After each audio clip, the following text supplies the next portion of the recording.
Assalamualaikum warahmatullahi wabarakatuh. Alhamdulillahi rabbil alamin. Wassalatu wassalamu ala asrafil mursalin Muhammadu wa ala alihi wa sahbihi ajma'in. Amma ba'd. Wa qala Allah ta'ala fi kitabihil karim. A'udzu billahi minasy syaithanir rajim. Was-sabiqunal awwaluna minal muhajirin wal ansari walladzina ittaba'uhum bi ihsan radhiyallahu anhum wa radu anhu wa adda lahum jannatan tajri tahtahal anhar khalidina fiha abada dzalikal fawzul azim. Shadaqallahul azim. Para pendengar, muslimin, muslimat, shaimin, shaimat yang berbahagia. Meski negeri kita tercinta ini sudah merdeka lebih dari setengah abad, masih terasa di sana-sini masyarakat kita belum menikmati kemerdekaan dalam arti yang sesungguhnya. Oleh karena itu, berkaitan dengan hal ini, saya ingin mencoba mengajak kita semua untuk melihat masa lalu dalam sejarah Islam dikenal dengan seorang pemimpin yang adil, yang bijak, yang dapat memakmurkan masyarakatnya.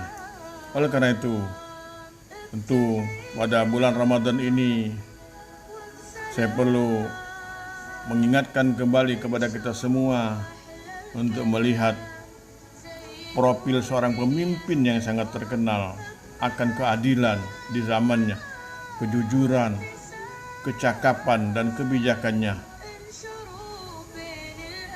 yaitu Umar bin Abdul Aziz.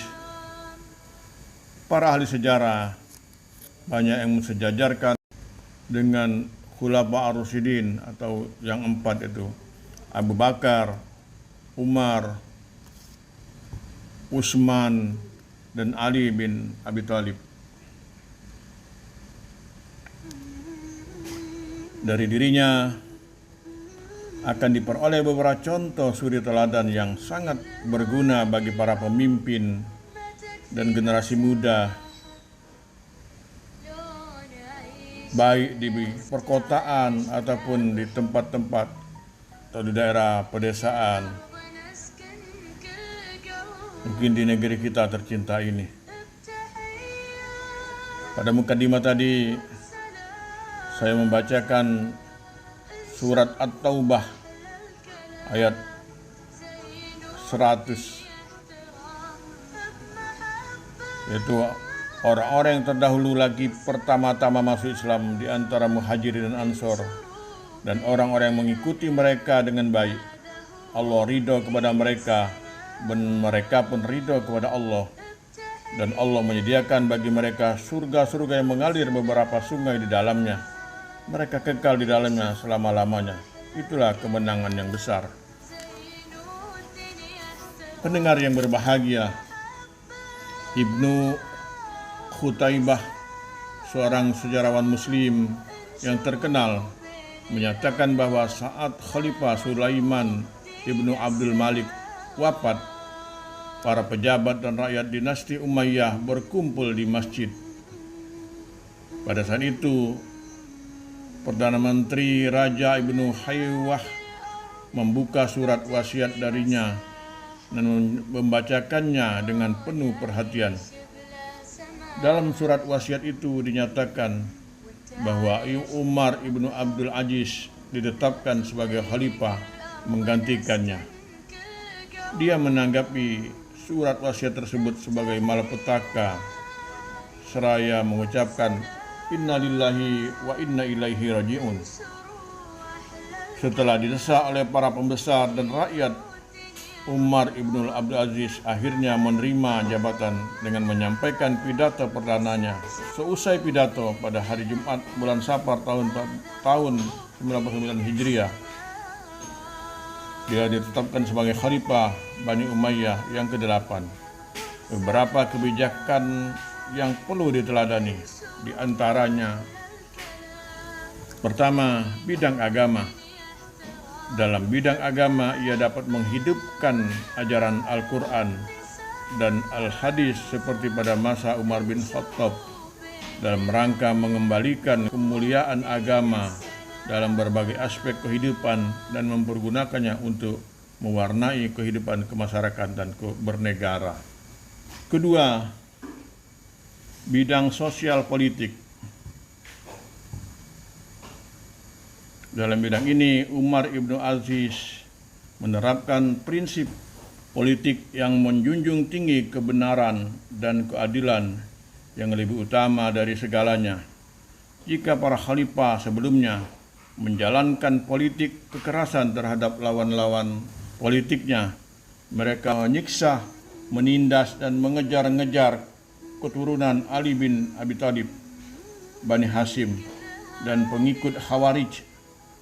Tapi Umar ibn Abdul Aziz bersikap lunak kepada mereka. Menurutnya, Bani Umayyah tidak memiliki keislaman dibandingkan dengan lainnya untuk mengemukakan pendiriannya, asal tidak mengganggu ketertiban umum. Yang ketiga, bidang ekonomi. Dalam bidang ini, Umar ibn Abdul Aziz juga membuat berbagai kebijakan yang melindungi kepentingan dan kemakmuran rakyat. Dia mengurangi beban pajak yang dipungut dari kaum Nasrani dan menghentikan pajak bagi kaum Muslim, membuat aturan mengenai timbangan dan takaran, menghapus kerja paksa, memperbaiki pertanian dan irigasi, penggalian sumur-sumur, pembangunan jalan, menyediakan penginapan bagi para musafir, dan menyantuni fakir miskin. Kebijaksanaan ini berhasil meningkatkan taraf hidup rakyat, hingga rakyat di bawah kepemimpinannya dapat dikatakan dapat mencapai adil dan makmur.